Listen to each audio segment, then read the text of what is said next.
Hello guys, welcome back.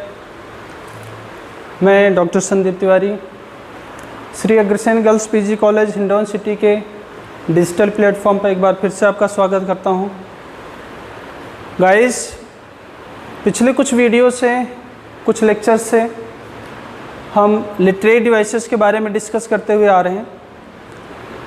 आज का video भी उसी क्रम में है और आज लिटरेरी डिवाइसेस का पार्ट 4 है, जिसमें हम कुछ लिटरेरी डिवाइसेस के बारे में डिस्कस करने जा रहे हैं। तो चलिए एक एक करके देखते हैं क्या है। आज का पहला जो लिटरेरी डिवाइस है वो है ड्रामेटिक मोनोलॉग। तो बच्चों, ड्रामेटिक मोनोलॉग पढ़ने से पहले आप एक वर्ड पे गौर कीजिए, मोनोलॉग। तो ये वर्ड बच्चों, मोनोलॉग, दो वर्ड से मिलके बना है, mono plus log. Mono means single और log means speech. It means dramatic monologue is a single person's speech, मतलब एक व्यक्ति की स्पीच ही क्या है, ड्रामेटिक मोनोलॉग। अब देखते हैं इसकी डिफिनेशन क्या है कि it is a speech given by a single character. Dramatic monologue क्या है? It is a speech that is given by a single character. एक व्यक्ति के द्वारा दी गई स्पीच ही क्या है, dramatic monologue. And it is a conversation of a speaker to a listener who does not respond. बच्चों नोटिस करना कि इट इज़ ए कन्वर्सेशन। ये कन्वर्सेशन है, किसके बीच में चल रहा है? ये स्पीकर एंड लिसनर के बीच में। But the listener does not respond. Listener इसमें रिस्पॉन्ड नहीं करता है, ओनली लिसनिंग का काम करता है और स्पीकर बोलने का काम करता है। तो आपने देखा ड्रामेटिक मोनोलॉग क्या होगा, एक व्यक्ति की स्पीच जो वो बोलते जाता है और वहाँ पे एक लिसनर अवेलेबल होता है, वो सुनने के बाद उसका कोई रिस्पॉन्स नहीं करता, तो ये कहलाता है ड्रामेटिक मोनोलॉग। ड्रामेटिक मोनोलॉग बच्चों फेमस कब हुआ? तो dramatic monologue famous Victorian era में हुआ और विक्टोरियन एरा के कुछ प्ले राइट्स, कुछ अपने पोएट्स इस तरह की राइटिंग के लिए ज़्यादा फेमस थे। उन्हीं में से एक पोएट है जिसका नाम है रॉबर्ट ब्राउनिंग, और उनके द्वारा लिखी हुई एक पोएम है जो आपके कोर्स में बीए फाइनल ईयर के कोर्स में सिलेबस में है, और उस पोएम का नाम है या उस ड्रामेटिक मोनोलॉग का नाम है my last duchess. My last duchess. तो इस पोएम में रॉबर्ट ब्राउनिंग ने ये शो किया है कि इस पोएम में एक स्पीकर होता है, ड्यूक, जो एक राजा होता है, और एक लिसनर होता है जो हाउस गेस्ट होता है, जो दूसरे देश से आया हुआ होता है। तो ड्यूक उस गेस्ट को अपने लास्ट वाइफ या अपने लास्ट डचेस के बारे में पूरी स्टोरी सुनाता है। पूरी स्टोरी के दौरान जो गेस्ट है वो सिंगल वर्ड भी नहीं बोलता। इट मीन्स वो रिस्पॉन्ड नहीं करता है। तो आपने ये देखा कि ड्यूक बोले जा रहा है और जो गेस्ट है वो सुनते हुए जा रहा है, लेकिन उसका कोई रिस्पॉन्स नहीं कर रहा है या रिस्पॉन्ड नहीं दे रहा है। तो आपने देख लिया ड्रामेटिक मोनोलॉग, एक व्यक्ति की स्पीच जो वो बोलता है, लिसनर उसको सुनता है, लेकिन वो रिस्पॉन्ड नहीं करता है। इसी से रिलेटेड या इसी से मिलता जुलता एक और टर्म है जिसका नाम है सोलिलोक्वी। सोलिलोक्वी क्या है बच्चों? थोड़ा ध्यान से देखिएगा कि it is an act of talking to oneself. Soliloquy क्या है? An act of talking to oneself. खुद से बात करने का एक्ट या खुद से बात करना ही क्या है? सोलिलोक्वी। आगे देखते हैं। In it a character on the stage utters his thoughts allowed. आपने देखा कि सोलिलोक्वी में क्या होता है, स्टेज पे एक कैरेक्टर को प्रेजेंट कर दिया जाता है या बुला दिया जाता है, या स्टेज पे कैरेक्टर आता है और अपनी थिंकिंग को, अपने थॉट्स को लाउडली प्रेजेंट करता है।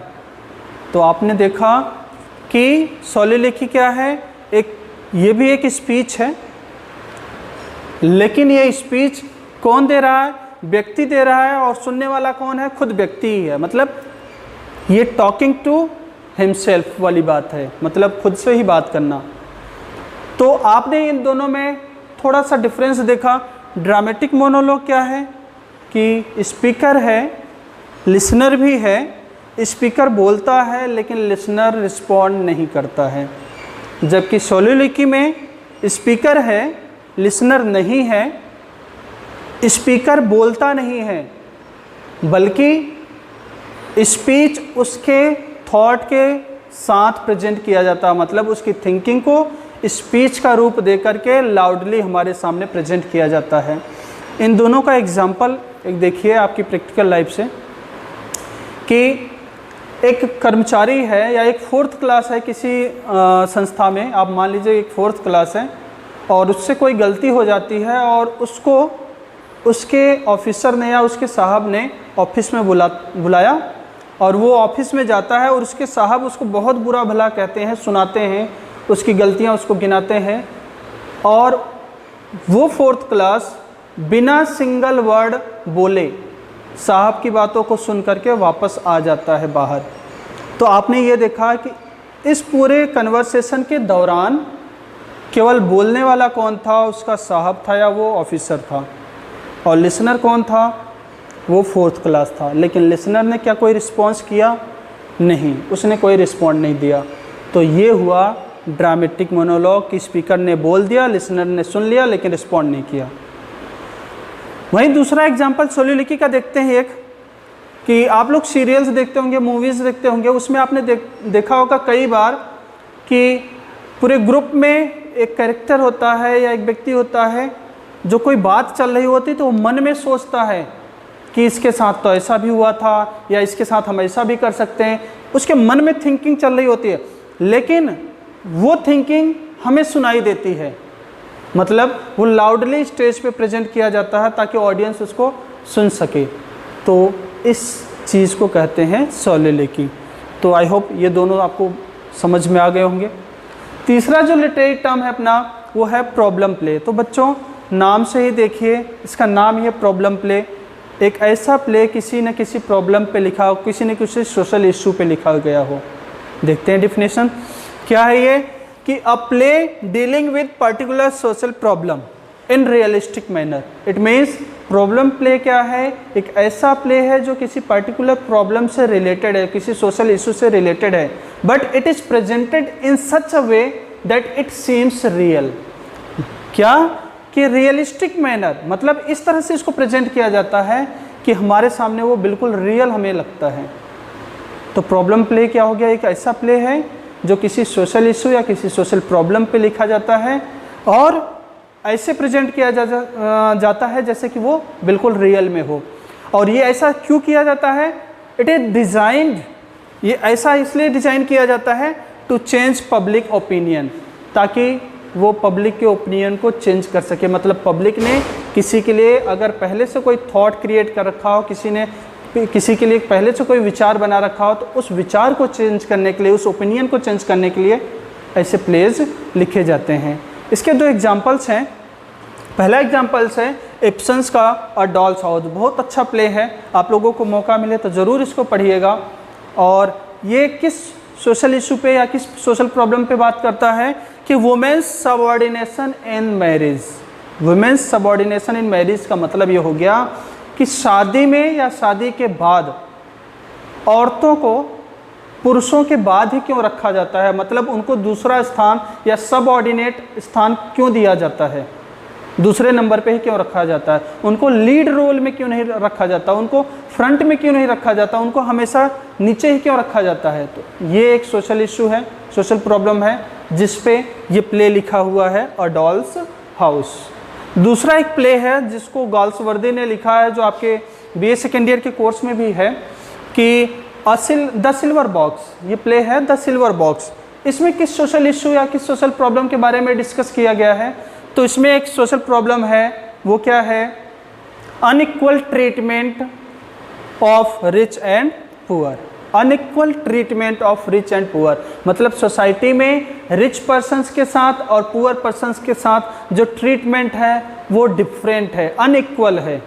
तो हमारे सोसाइटी का ऐसा ट्रीटमेंट क्यों है, हम सेम बिहेव क्यों नहीं करते सबके साथ, हमारा बिहेवियर सेम क्यों नहीं हो सकता रिच के साथ भी और पुअर के साथ भी। तो ये भी एक सोशल प्रॉब्लम है और इसी के ऊपर ये प्ले लिखा गया है।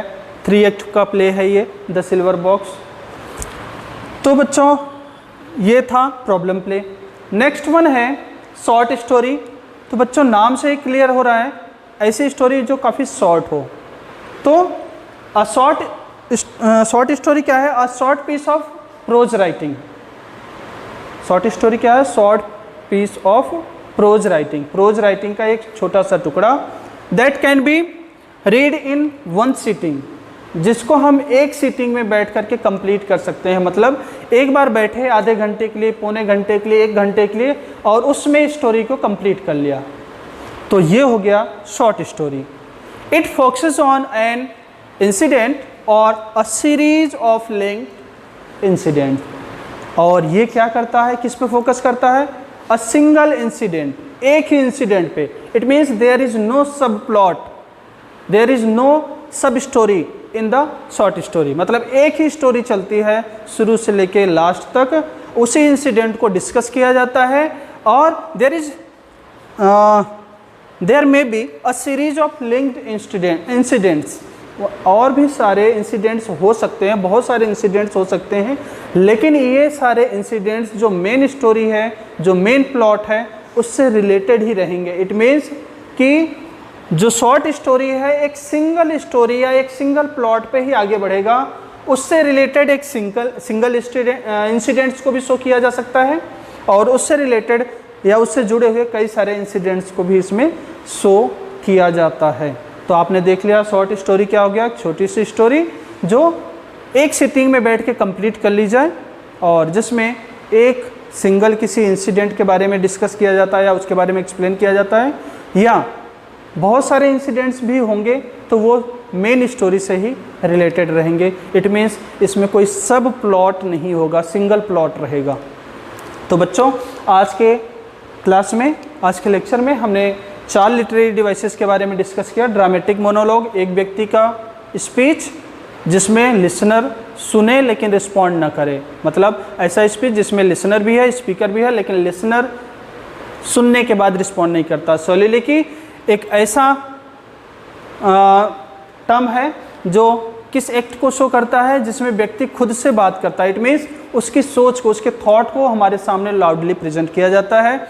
तीसरा हमने पढ़ा प्रॉब्लम प्ले, जो किसी न किसी सोसाइटी के प्रॉब्लम से रिलेटेड होता है या किसी सोशल इशू पे बेस्ड होता है, जिसमें हमने 2 एग्जांपल्स भी देखे। डॉल्स हाउस जो कि वुमेन्स सबऑर्डिनेशन के बारे में बात करता है। दूसरा हमने बात किया द सिल्वर बॉक्स जो अनइक्वल ट्रीटमेंट के बारे में बात करता है। और लास्ट जो लिटरेरी टर्म हमने पढ़ा वो था शॉर्ट स्टोरी, जिसके बारे में हमने पढ़ा कि एक शॉर्ट पीस ऑफ राइटिंग है जिसमें रीडर या ऑडियंस सिंगल सिटिंग में इसको कंप्लीट कर लेता है और इसमें एक ही इंसिडेंट चलता है या एक ही प्लॉट चलता है, दूसरा सब प्लॉट इसमें होता नहीं है। तो आज की क्लास में बस इतना ही। आई होप आपको समझ में आ गया होगा। सो आज के लिए बस इतना ही। Thank you.